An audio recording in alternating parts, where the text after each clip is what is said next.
राजेंद्र प्रसाद जेना मो भद्रक जिला दलित महासंघ सभापति तथा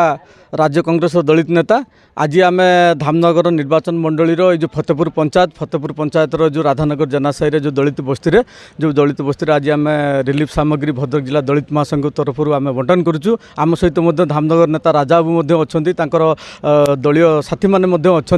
आज ये गाँव को जो बन्या प्राय होता मानने बन्यार लोक मैंने घेर भर थे से गाँव को आसी आसला से प्रति जो भाया भाव में अविचार कर सरकार ये जिला प्रशासन कारण से पाखे रिलीफ पहुँच पार नाला से दुखर कांदी कही जोटा कि आम अनुभव करूँ। आज आम भद्रक जिला दलित महासंघ पक्षर आज आम यथासाध्य आम रिलीफ सामग्री आगे पहुँचीचु से पहुँचीचु। ये जो सरकार ये जो मंत्री अच्छा निर्वाचन मंडली ये निर्वाचन मंडली केवल नेता हूँ जो मंत्री अच्छा केवल बास्फोट कथा मारुंट वास्तव क्षेत्र में बन्या विपन्न पाखे अद्यावधि पहुँची पारना से रिलीफ देवार पातर नीति कर दलीय भित्तिर लोक ये अनेक दलित वर्गर लोक अद्यावधि रिलीफ पाई पारना दुख परितापर विषय तांकर ये जो पातर नीति को एवं राज्य सरकार जो पहुँची पारने घटना को आम दृढ़ विरोध करुँ निंदा करुँ। कारण जो लोक मैंने बन्या प्लावित अंचल धामनगर अंचल आज अनेक स्थान में बन्या जल प्रभावित होनेक लोक बन्या घेर अच्छा पहुँची पारना मंत्री पहुँच पारना कि डिंडी आम पहुँची पार्चु कौटी तुम पहुँचती यही देखो जो राधानगर दलित बस्ती अच्छी बस्ती लोक मैंने रिलीफ बंटन से परिमाण हो पार ना। आज जो आज आम बंटन कर धामनगर नेता राजा बाबू अच्छा दलीय टीम अच्छी ब्लॉक सभापति अच्छा आमको सहयोग कले आम भारी खुशी अच्छु जे आम माने दुखर सहित कहूँ जे ये जो मंत्री अच्छा ये जो सरकार अच्छा जो जिला प्रशासन केवल लोक मान भुआ बुलाऊँ लोक मान पाखे पहुँची पारना एवं से दुख लाघव होनी ये गाँव में आज भी बन्या जल प्रभावित हो कुआड़े गला तुम से सरकार ये सरकार मिछुआ सरकार भंडुआ सरकार एम केवल बाहस्फोट मार्च खाली डिंडी भी पिटुं वास्तव क्षेत्र में लोक मान समस्या सहित नहांती। कारण ये सरकार संपूर्ण रूप निजर अर्थनैतिक क्षेत्र बदलाऊँ नेता मैंने सरकार नेता मैंने प्रशासनिक अधिकारी मैंने लोक पाखे पहुँची पारना दुख परितापर विषय। धन्यवाद। अभिषेक राउत जिला उपसभापति कांग्रेस कमिटी कौन कहे आज अवस्था बन्या परिस्थिति आसिकी सर्वप्रथम धन्यवाद देवी राजेंद्र जेना को जे दलित सेल जनरल सेक्रेटरी अच्छा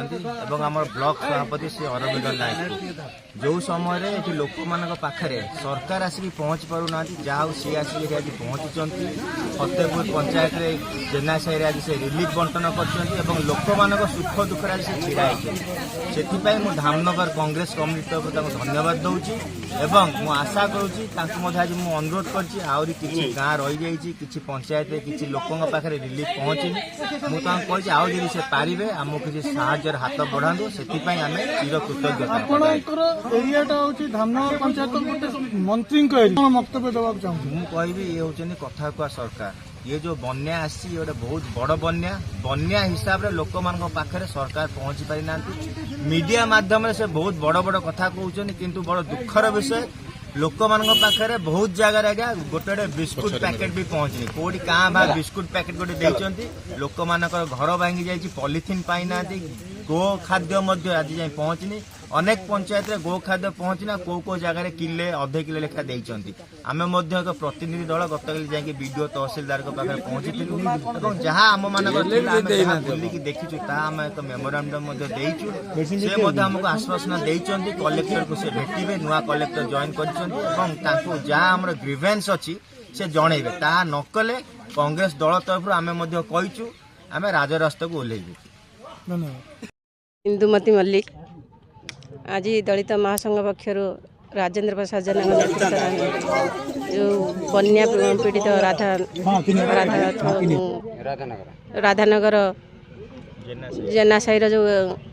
दलित पक्षर आसी रिलीफ बंटन आज पर्यंत सरकार तरफ रिलीफ पाई ना जो बन्या एरिया अच्छा कौन सरकारी पक्षर किसी पॉलिथिन भी पाई ना कौन जिनस पाई ना बेले आम दलित महासंघ पक्षर राजेंद्र भाई नेतृत्व आज आसी रिलीफ बंटन कराई समस्त दुख दुर्दशा पचारि बुझी। धन्यवाद।